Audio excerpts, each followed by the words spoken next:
Hello les amis, j'espère que vous allez bien et que vous vous portez bien. Je vous retrouve avec ce magnifique layer cake. Regardez-moi ça.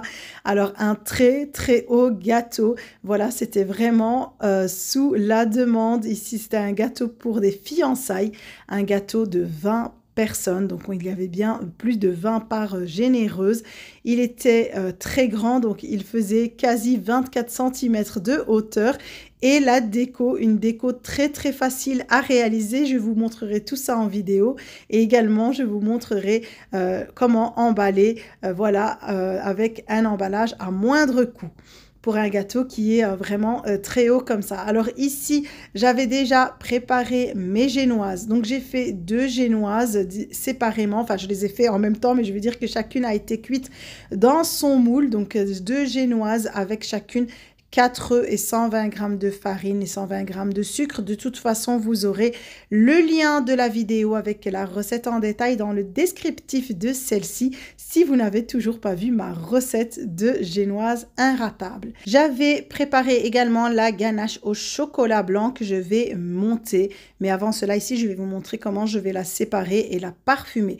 Donc, pour la ganache au chocolat blanc, j'avais utilisé donc 2 tablettes de chocolat blanc, c'est-à-dire 400 g.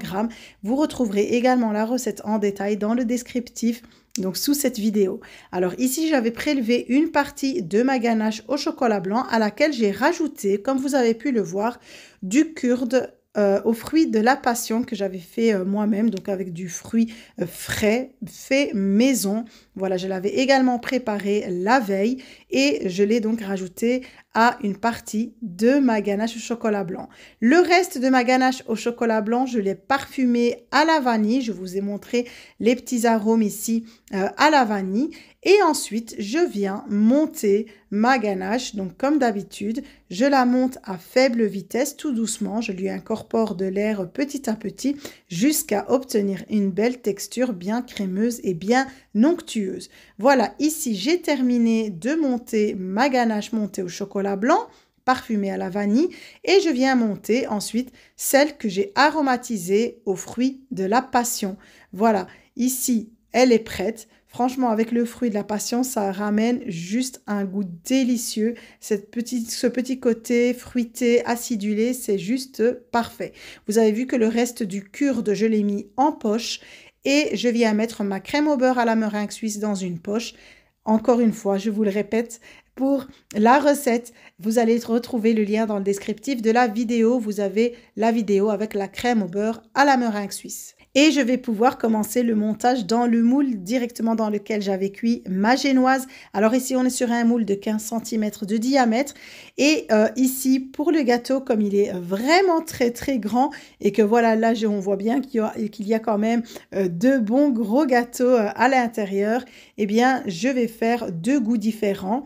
Voilà, comme ça va répondre vraiment à la demande du plus grand nombre. Donc, pour ce gâteau, voilà, c'est vanille et fruits de la passion. Je vais alterner les couches, une fois juste la ganache aux fruits de la passion, une fois la ganache à la vanille avec le kurde de fruits de la passion par-dessus. J'imbibe bien mes génoises et une fois que j'aurai fini, je vais couvrir et je vais placer le tout au réfrigérateur. Ensuite, je vais passer au deuxième gâteau. Évidemment, j'aurais pu faire tout le gâteau avec un seul goût. Mais voilà, comme on est sur un gâteau de 20 parts, voilà, j'ai bien voulu faire plaisir en faisant 2 goûts différents pour que ça puisse voilà, correspondre au goût de tout le monde et qu'il y en ait, comme on dit, pour tous les goûts. Voilà, maintenant que j'ai placé celui-ci au réfrigérateur, je vais passer au deuxième. Alors pour le deuxième, j'avais préparé une ganache au chocolat au lait que je viens monter ici. Également, le lien avec la recette en détail sera repris dans le descriptif de la vidéo. J'avais fait donc la quantité que vous aurez en vidéo, c'est-à-dire 200 g de chocolat avec la crème. Et ici, je viens faire le montage. Alors ici, c'est chocolat au lait et vanille, comme vous aurez pu le deviner. Voilà, c'est la même chose. J'imbibe généreusement chaque disque de génoise. Je fais toujours le tour avec ma crème au beurre. Et ensuite, je mets ma ganache. J'ai placé le tout au réfrigérateur plusieurs heures jusqu'à ce que mon gâteau tienne bien et qu'il soit assez solide pour passer au lissage. Ensuite, le cake board sur lequel je mets un peu de crème au beurre pour fixer mon gâteau. J'ai mis une semelle en carton sous le gâteau et je l'ai retourné, voilà, sur le cake board. Je n'oublie pas de retirer le rhodoïde, le petit film que je laisse toujours, donc le papier sulfurisé, pardon, que je laisse donc en fin de cuisson. Voilà, je l'ai retiré.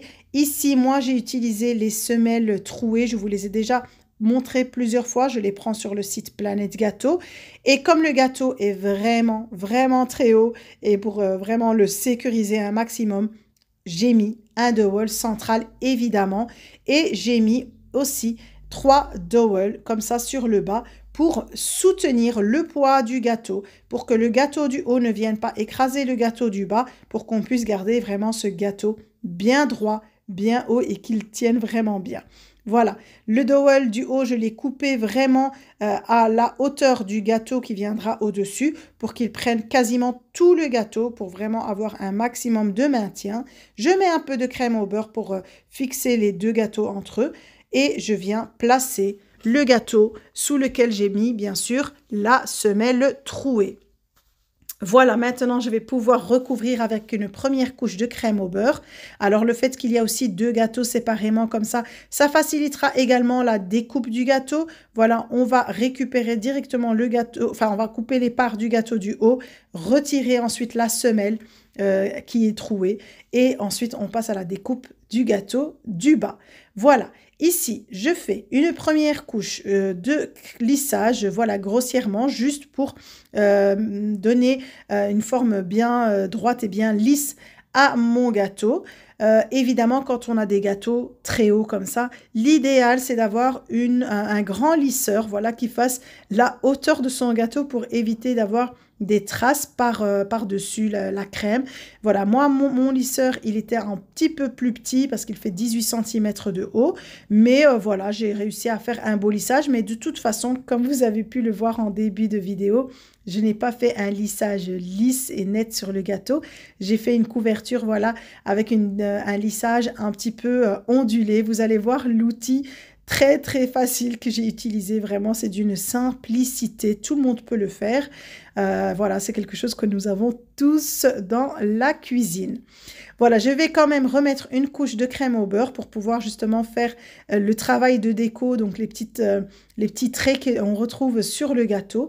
Ici, vous avez vu que je l'ai bien lissé. Et une fois que j'ai terminé, je vais enfin prendre mon outil magique. Eh bien, c'est juste une cuillère à soupe que j'ai utilisée pour faire cette déco sur le gâteau. Vous pouvez utiliser une petite spatule. Je trouve avec la cuillère, comme les bords sont légèrement recourbés, eh bien, ça donne vraiment bien cette finition avec ces courbes comme ça qui ont les bords un peu relevés. Voilà, eh bien, tout simplement, comme vous le voyez à l'image, c'est bien clair.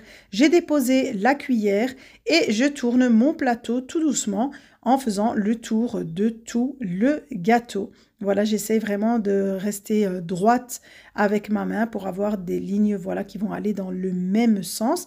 Et je continue jusqu'à ce que j'arrive au haut de mon gâteau.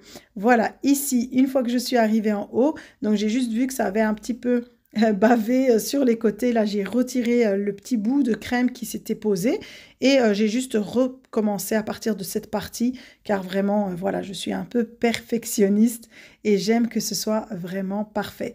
Ici, je viens retirer délicatement les petits bouts de crème, comme vous le voyez, qui dépassent comme ça, vraiment pour avoir ces lignes bien formées, bien dessinées. Vraiment, cette déco de gâteau, elle était hyper facile à réaliser et j'ai vraiment aimé le faire. Voilà, c'est très simple. Et puis, je trouve que c'est aussi une alternative pour celles et ceux qui n'arrivent pas à avoir des lissages bien nets et qui veulent vraiment avoir quelque chose de bien fini sur leur gâteau. Voilà, ici, avec ma spatule coudée, je viens retirer l'excédent de crème par-dessus le gâteau. Voilà, je fais le tour comme ça délicatement. Et voilà, je fais attention pour ne plus toucher les côtés de mon gâteau pour que vraiment tout reste en place et que ça reste comme ça bien fini. Une fois que j'ai terminé, je l'ai placé au réfrigérateur pour qu'il puisse figer, voilà, pour éviter les petites catastrophes lors de la déco. Là, il est bien figé. Regardez le résultat.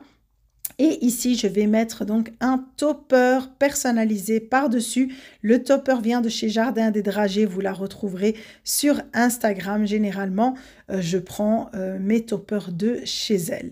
Voilà, ici, des fleurs fraîches qui ont été lavées, nettoyées, séchées.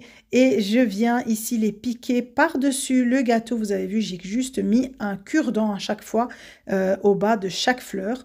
Pour celle du bas, j'ai juste mis de la crème au beurre et je les ai posées par-dessus. Et pour une touche de classe et de raffinement, j'ai rajouté quelques feuilles d'or comme ça, posées juste comme ça au pinceau. J'ai essayé de donner une petite forme comme ça qui redescend pour celle du haut et qui monte pour celle du bas. Voilà, qui va un peu en pointe. Je trouve que ça a vraiment donné un super bel effet. Vous me direz ce que vous en pensez en commentaire.